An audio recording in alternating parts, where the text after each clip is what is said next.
சிவசிவ திருச்சிற்றம்பலம். தக்கவரிடத்தில் ஏற்றால் ஏற்பவருக்கு கிடைக்கும் பலன் என்ன? இக்கேள்விக்கு உரிய விடையினை காண்போம். அன்பும் அருளும் இல்லாமல் வெறும் புகழுக்காக விளம்பரத்துக்காக வழங்கும் கொடையாளியிடம் இருந்து ஒரு பொருளை ஏற்றால் அதனை ஏற்றவரும் அப்பொருளை ஈந்தவரும் நரகத்தை அடைந்து தங்களின் முன்வினை பயனை எண்ணி சோர்ந்து கிடப்பார்கள். ஆனால் அன்பும் அருளும் பெருக உதவும் ஒரு வள்ளலின் கையில் இருந்து ஒரு பொருளை பெற்றால் கொடுத்த வள்ளலும் அவரிடம் இருந்து ஏற்றவரும் சிவ உலகம் அடைவர். இதனை சிவ தர்மோத்தரம் என்னும் நூலில் தவத்திரு மறைஞான சம்பந்தர் 214 பாடலில் அருளியுள்ளார்கள். இனி பாடலை காண்போம்.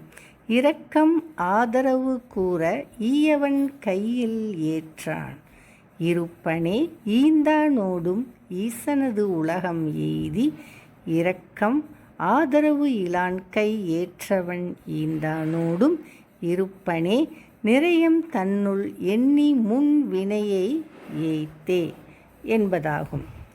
பட்டினத்து அடிகள் திரு ஏகம்ப மாலையில் பாடிய 7வது பாடலை காண்போம்.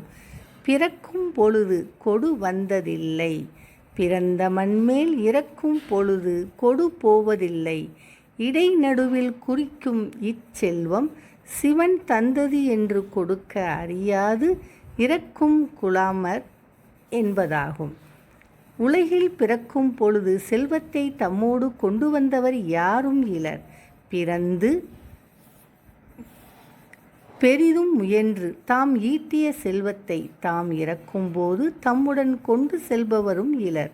பிறப்பிற்கும் இறப்பிற்கும் இடையே உள்ள காலத்தில் நல்பேறு காரணமாக சிவபெருமான் தமக்கு அருளியது இச்செல்வம் என்று உணர்ந்து வறியவர்க்கு உதவாமல் இறப்பவர்கள் கீழ் மக்கள் ஆவர். சிவன் தந்ததாக கருதி கொடுத்ததுதான் கொடையாகும் என்பது இப்பாடலின் கருத்து. திருச்சிற்றம்பலம்.